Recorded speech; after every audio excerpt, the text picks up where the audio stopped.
Is it June already? Where did the time go? Um, Honestly, I feel like May just lasted forever. So, like, it's it's been like a 2 month. It feels like. Um, but yeah. Uh, so monthly wrap up. My hair's actually behaving today for the most part. Um, okay. So the first book I actually read for this month actually was a Christmas book. It was A Walk in the Snow, and again, I'm not going to really go over the Christmas books because I'm going to be doing that for December.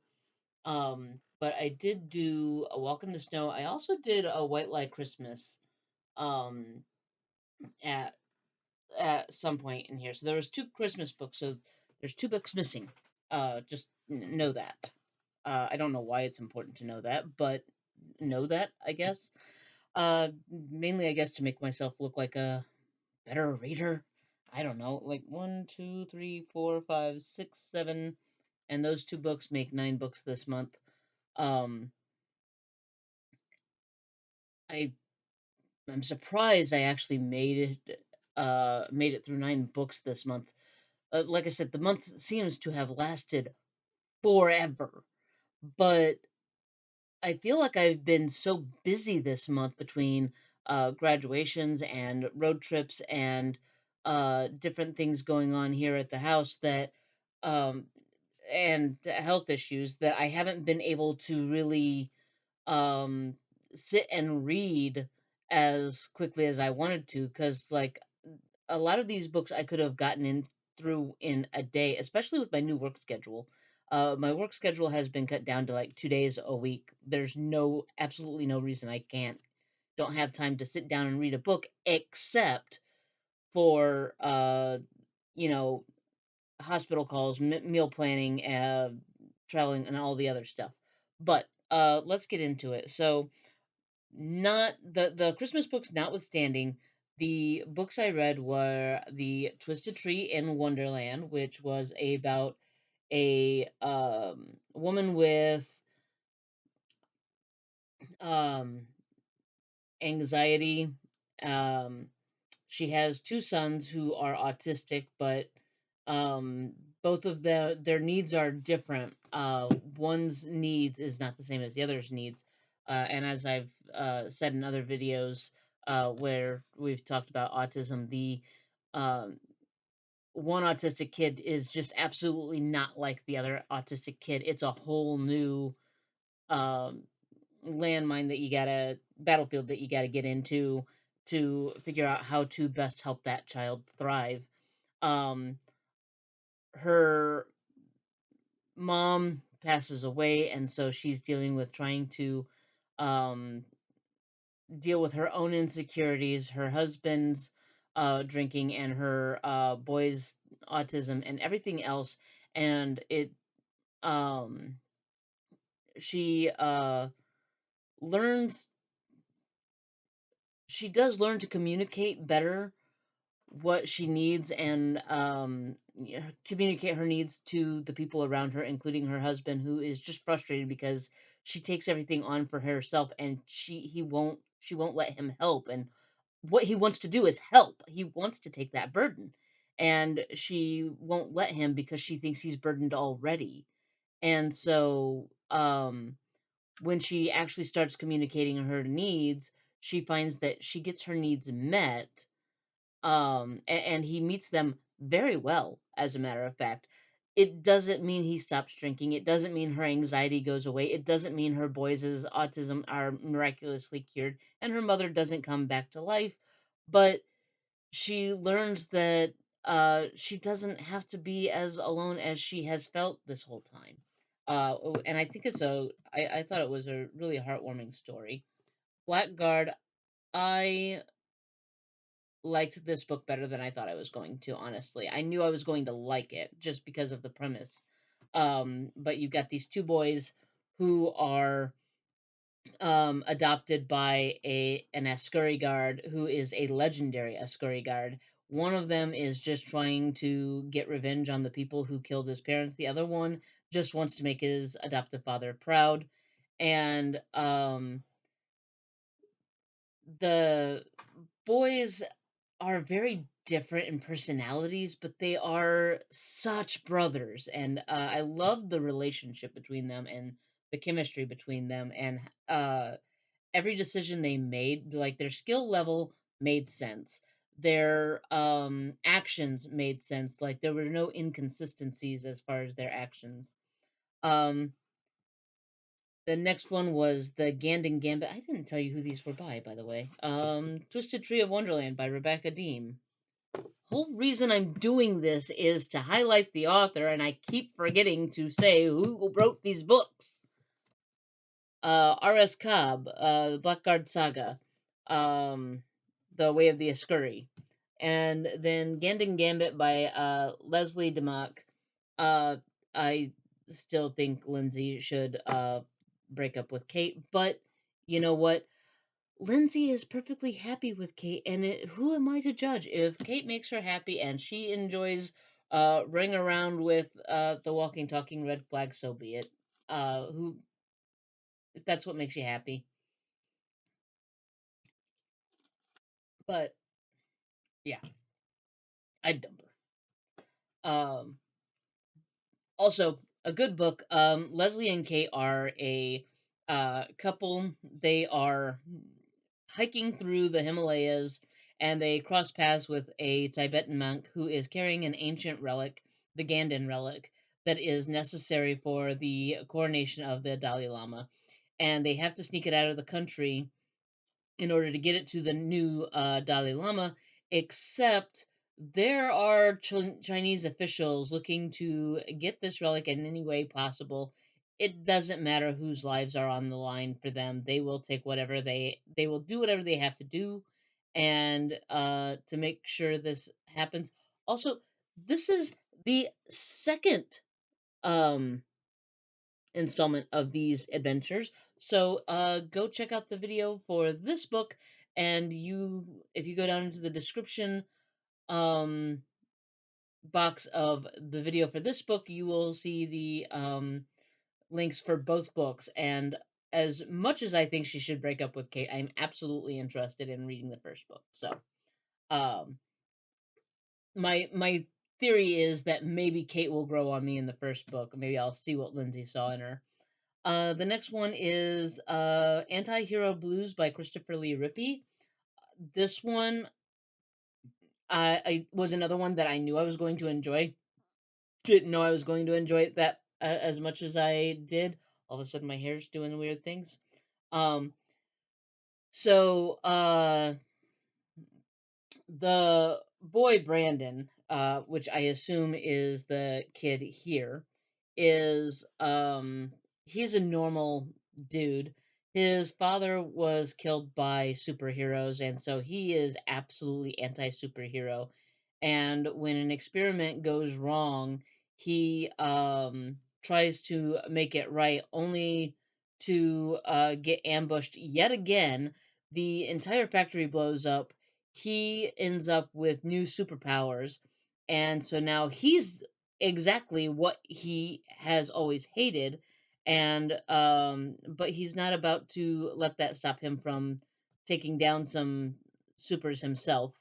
And he finds a bit of corruption within some of the supers, and sets about making that right, which I will gladly take an anti-hero almost any day of the week. Um, and going from anti-hero to straight villainy, uh, Discipline by Mark Avery. Again, knew I was gonna like it.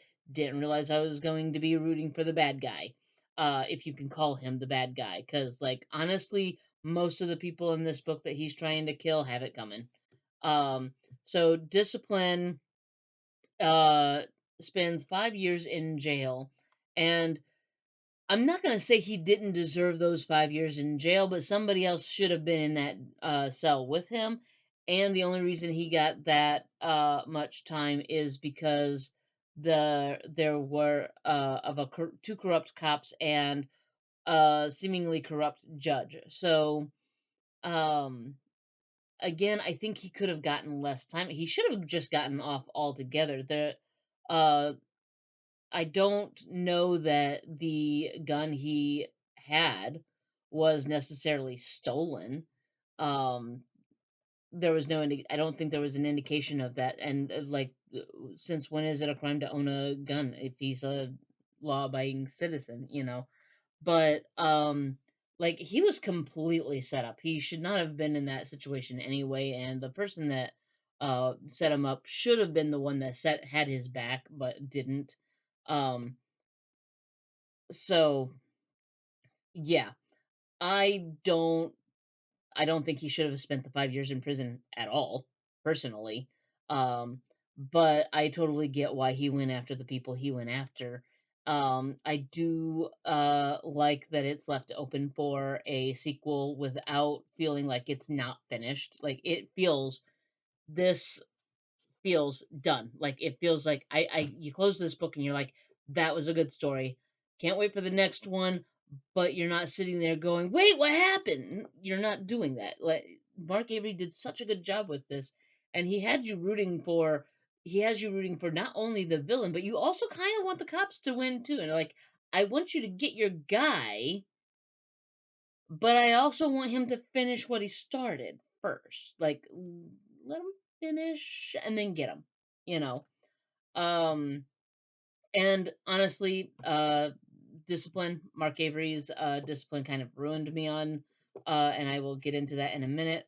But the next one was Thane. This one sounded interesting, and it was so much more enjoyable than I thought it was. The plot twist, totally, you have every indication of what's going on, and you still, like, I personally, I'm not going to speak for every reader, but I went through this book and I had every clue, every indication of what the ending was going to be, and I still missed it. I still was surprised. Um, and I still enjoyed, I enjoyed the whole, uh, um, thing. I enjoyed the whole thing. Um, and here's where Mark Avery ruined me. A bit more like, maybe, is that better? Uh, Trouble Inside by other Heather S. Chauvin. I did a review on her book Camp Sunshine last summer. Um, and so with this one, the main character is Zoe. She breaks into people's houses just to snoop around, just because she's incredibly nosy and it cannot be satiated by just getting to know somebody. She has to break into their house while they're not home, snoop through all of their stuff, and maybe mess with them a little bit by like moving something that should probably not be moved. Like, uh, maybe she moves the crock pot over or something. I don't know. But like, I mean, that's what I would do. I would totally take the crock pot out and set it on like the couch or something just to screw with people. Um, but my only problem with it was that that was all she did. She just went in and nosed around, and it's like I kind of wanted to be more of a villain. Like breaking and entering is illegal. Don't do it. It's against the law. So yes, that alone makes her a villain. I just wanted her to be more of a villain. Like, steal some jewelry, you know? Steal some jewelry, take the stones out of the settings, make new setting, like, get a hobby of making jewelry, make new settings, resell.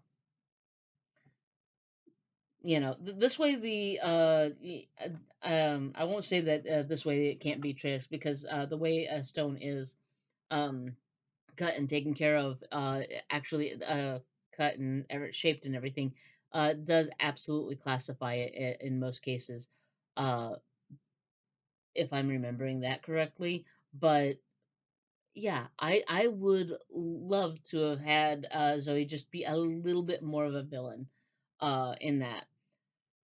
Of these 9 books, and I've got to go with actually one, two, three, four, five, six, seven. These 7 books because the Christmas books are going to be um, done differently, so I can't really count them in these books since they're going to be compared only to the December books.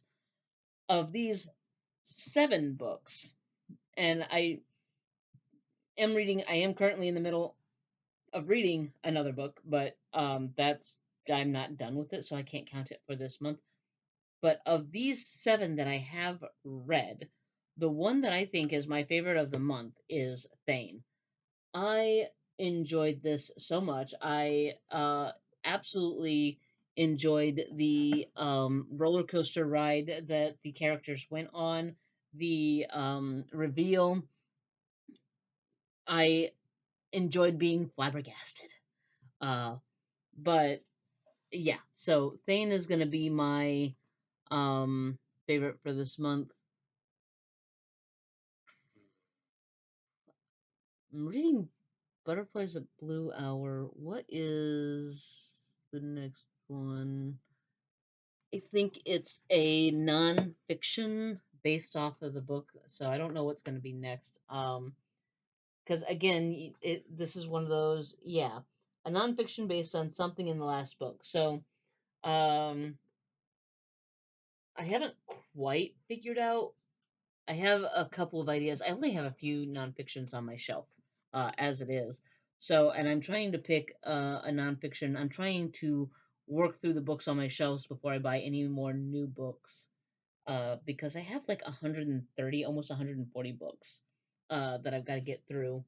Um, so um, that's where we're at right now. I will update you on that. I guess I'll pick it when I get done with Butterflies at Blue Hour, and go from there. All right, that's all I got for you today. Bye. Don't forget to like and comment below. And if you've seen the reviews of these books, which review did you like best? Comment down below. Bye.